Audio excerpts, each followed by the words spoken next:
Renato est un commerçant inquiet. Son restaurant, situé en face du Cirque Royal depuis 5 ans, ne fait plus recette.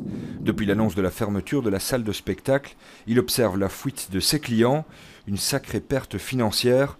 Les spectateurs du cirque représentaient 60% de son chiffre d'affaires.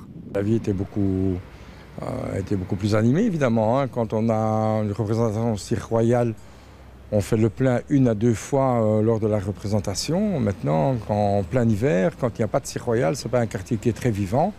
On plafonne parfois à 10 ou à 12 couverts, au lieu d'en avoir entre 40 et 80 quand il y a Cirque Royal. À quelques mètres de là, Thierry est un autre commerçant. Installé dans le quartier depuis 12 ans, il n'avait jamais connu une telle situation. Les préjudices liés au conflit juridique entre la ville de Bruxelles et le Botanique l'ont conduit à revoir l'organisation de son restaurant.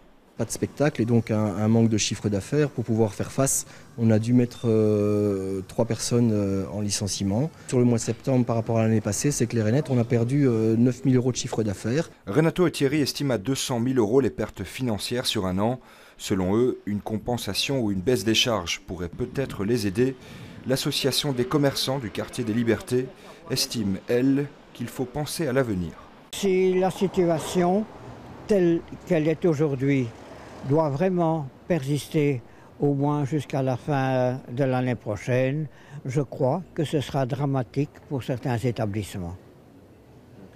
Peut-être beaucoup de fermetures. Des fermetures. Contactée, la ville de Bruxelles souhaite coopérer avec les commerçants.